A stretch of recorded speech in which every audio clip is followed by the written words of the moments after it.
Hey, I'm Corinne and I'm the founder of Speckled, the tool that helps PMs build the right thing at the right time. Today, we're going to be talking more about product requirements documents, aka PRDs, aka specs, and we're going to be covering the various sections of a PRD. Now, if you're not familiar with a PRD, it's an overview of a feature or a product or something big that you're about to build.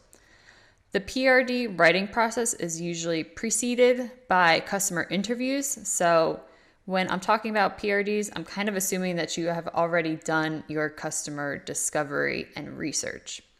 Now we're just going to take all of that stuff from customer discovery, tie it up neatly, write a bit more about it, find the insights and really summarize them and put them into a written format, put a little bow on top, and then hand it off to engineering.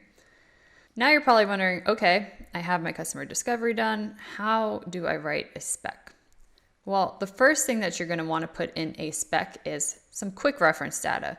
This is stuff that is just most likely in a table at the top of the document. It's going to list out when this feature or product is going to hopefully be released. It's going to indicate if it's part of a larger epic that you're working on.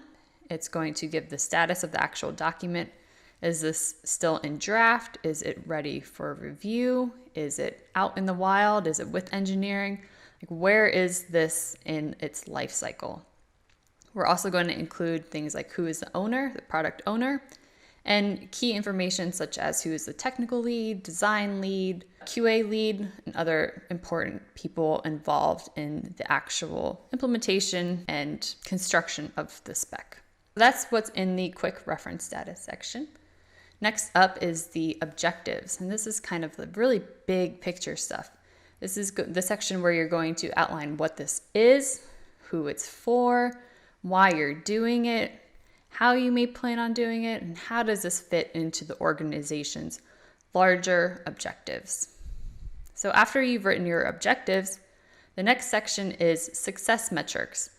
And you may choose to include this or not. I like to choose to include it because it leaves a lot less ambiguity in the whole process. This is where you're going to write out what it means to be successful with this particular feature or product. Like, how do we know we did it? And we can give ourselves a pat on the back.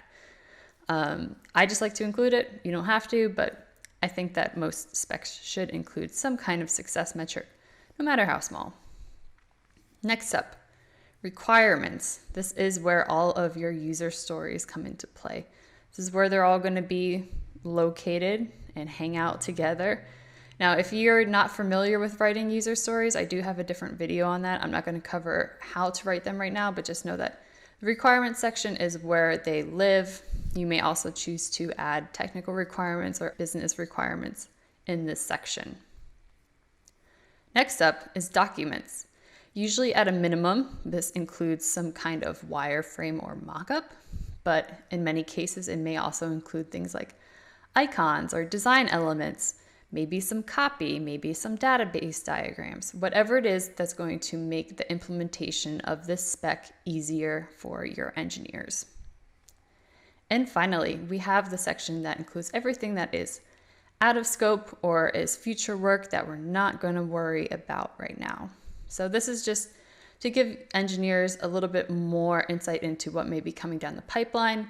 It may help them design for more flexibility in the future, but it lets them know that, hey, we don't have to do X, Y, and Z right now. We just need to worry about A, B, and C.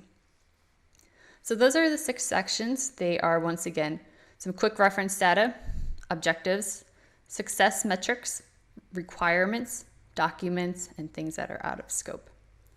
If you like this content, be sure to subscribe to our newsletter at getspeckled.com/blog. Drop your email there, and every Sunday we send out a newsletter with the top 3 stories of the week for PMs at small software companies. And in the meantime, happy spec writing.